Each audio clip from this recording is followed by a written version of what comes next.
Hi, I'm Johnny from ultimatepapermache.com, and I'm right in the process of using some drywall joint compound to make some paper mache smoother than it came out. This is Mufasa. You probably noticed that he's yellow. I've already put the base coat on, and now I'm going to go over it with the drywall joint compound. I should have done it before painting it. Quite often I'll think I've got everything all done, it's all just as smooth as I need it to be, and then I put the base coat on it and I think, oh, okay, maybe I should do a little bit more work, but it's not much more work.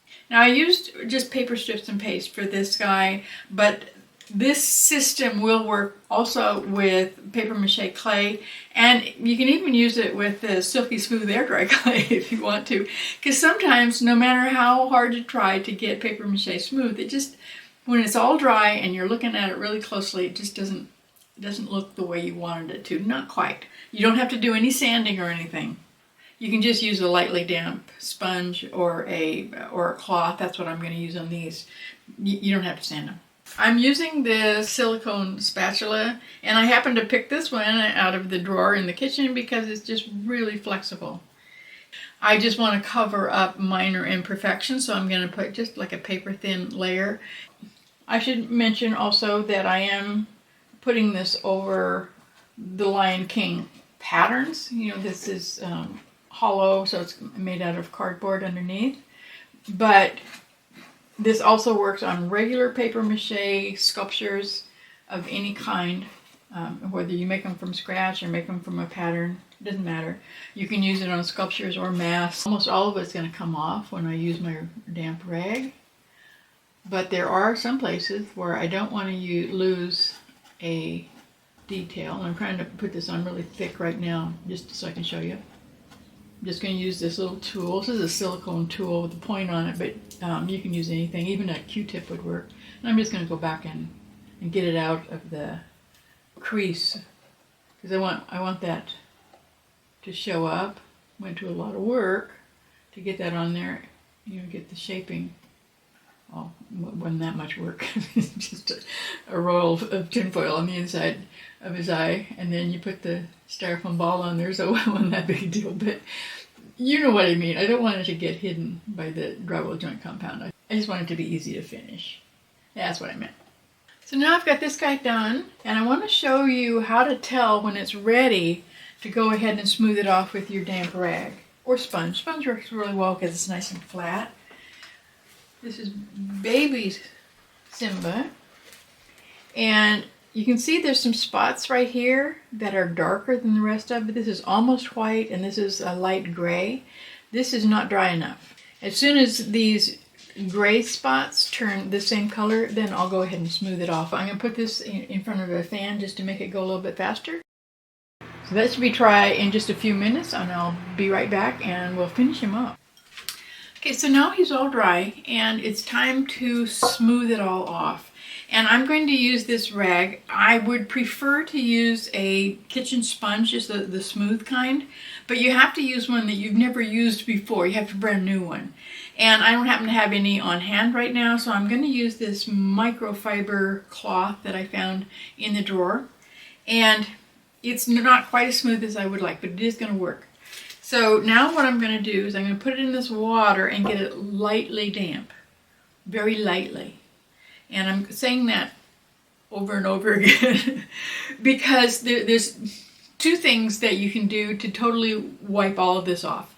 The first thing is to use way too much water, and it would just, you know, you would actually be washing all of the drywall joint compound off of your sculpture, and then you'd have to do it over. It would be kind of silly. The other thing that you could do to do the same thing is if you push down on it too hard. Oopsie! I did this whole thing. I smoothed him off right in front of the camera, but I got my ear in front of the camera so you couldn't see any of it. Oh well. Fortunately, his relatives are all up here. I think his mom is done now. Yeah, she looks dry. And like I said, I'm just going to get the rag lightly damp and then just softly rub it over the drywall joint compound. And there's a bit kind of sticking out. I'm just going to grab it. There we go. Some bits, that if they're really thick, you might have to spend just a teensy more time on it. Or in that case, you can put a little bit more water on your rag, and that'll go through it faster. I'm going very, very lightly. And you can see what I'm trying to do is just leave the drywall joint compound in the dips.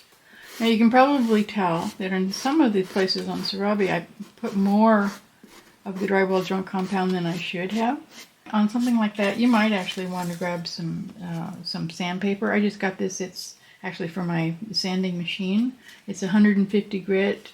But if you do that, take it outside, and so you don't end up with that fine dust all over the house. And you also want to wear a mask. I didn't use any sandpaper at all on the baby Simba. I just really didn't need to because I was more careful with it when I was putting the drywall joint compound on there. This is really all it is. Not very complicated.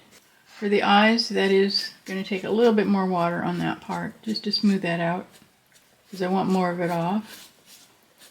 And I'm pushing the rag way down into that dip so that I don't lose the detail.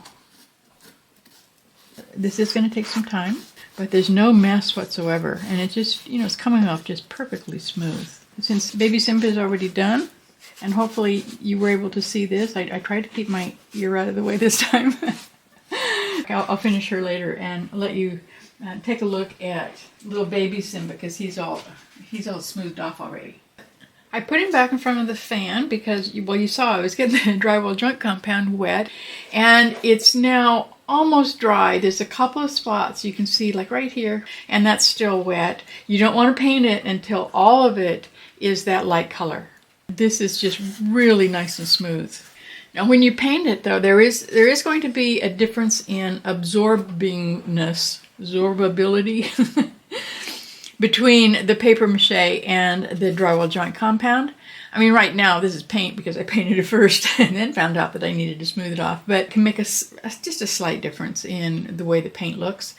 So what I would do is put some acrylic gesso on here, or what I'm going to do is use latex primer just because I have some in the house and it's a lot less expensive than the artist product, but it's exactly the same stuff, I think. It works the same. That's what I use. So anyway, I'll probably use one layer of that, make it nice and white, and then I'll paint him yellow again and get that base coat, and then I'll finish painting him up. As soon as all of them are all smoothed off, I'll do one more video, I think, about painting one of them. I haven't decided which one. I think maybe Scar, because he's just a lot of fun. But if you'd like to see how they look now, you can go onto my website. The first ones that I painted are already there, and that's where you find the pattern. That's at ultimatepapermache.com/lionking. So if you're interested, you can go ahead and check those out. And if you're interested at all in this mannequin head pattern, it has come in so handy while I'm making these guys because he's holding them up in almost every step of the way. There's just a lot of different things that people have said that they're going to use them for, so I'll put that link down below too. Now, in the meantime, go make something and come visit me, ultimatepapermache.com. I'll see you there.